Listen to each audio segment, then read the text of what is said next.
Chair, honorable ministers, gentlemen and ladies of the press, good to be back with you today.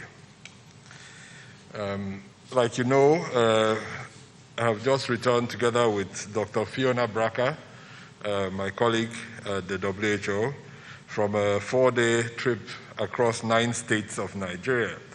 We started from Imo, went to Anambra, then down to Rivers, to Delta, Oyo, Ogun State, Katsina, and Kano, crossing almost all the geopolitical zones in Nigeria.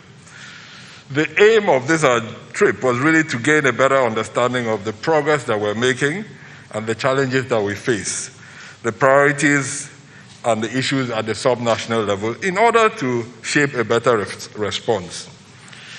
I must say the trip was eye-opening.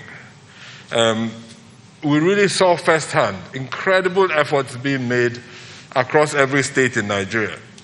In almost every state, the efforts was led on directly by their excellencies, the governors. In fact, we met almost all the governors wherever we went. We met His Excellency, Governor of Imo State, Hope Uzodimma. We met Willie Obianyo, His Excellency, Governor Wike in Rivers, His Excellency, Governor Kowa, His Excellency, Governor Makinde. We met His Excellency, Dapo Abiodun, His Excellency, Governor Masari, as well as His Excellency, finally, in Kano State, the Ganduje. So, in every state, they welcomed us and shared openly the challenges they faced, the opportunities, their work over the last few weeks. And this is critical because for the work that we're doing, the implementation across board depends on the actions mostly at the state level. So their leadership has been critical. Almost every state has set up some form of a task force, often led by their deputy governors themselves. So this work is really translating to effect around the states. So secondly, on healthcare partnerships, what we really saw was in every state the mobilization of private sector resources, all the partners in the states doing whatever, coming together to work around this response. So none of us is alone in this. Just like we're preparing at the national level, bringing in everyone that we have access to, the states are doing the same, converting NYSC camps in some places, IDP camps in others, and in others just putting up new tents. So using whatever resources are available to them and making sure that they're deployed for this outbreak. The other thing we tried to do was to ensure that experience is shared among the states. Some of the states like Ogun and Lagos have started very early in the campaign to respond, not in the campaign, in the outbreak to respond, obviously because they had cases earlier. Now we're trying to avoid a situation where every state is learning the same lessons, the hard way. So we're trying to make sure that lessons learned in one state can be translated in the other state and be used to solve the same problems. Because across board, the problems are similar.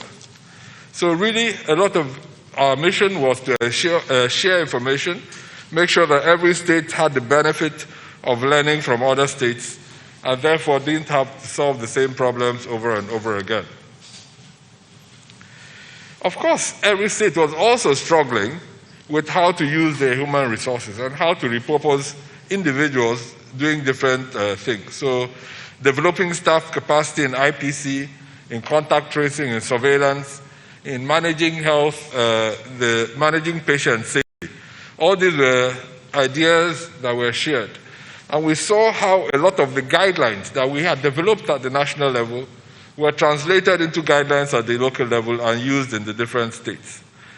Now, critically, we also saw the emergence of this state task forces on COVID-19, and the great work they're doing on resource mobilization and on supporting the EOCs that were actually involved in managing the outbreaks.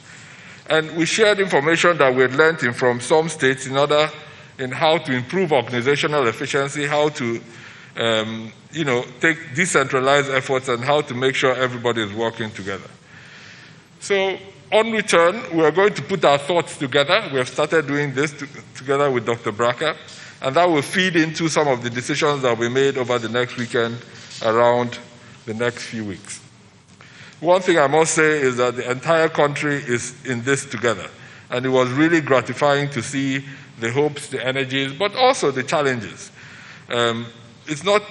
Our country is big, complex, diverse, but across every state we visited, we saw a determination to get ahead of this curve and to make sure that we come out of it stronger.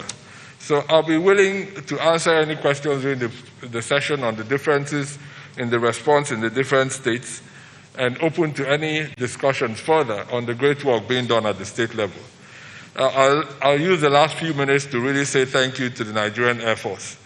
Hardly have I ever been exposed to a group of Nigerians so committed to their work, absolutely punctual, humble, and dedicated to the service of our country, and I'm very grateful together with the team for the excellent service they provided to us over the past 4 days. Thank you very much.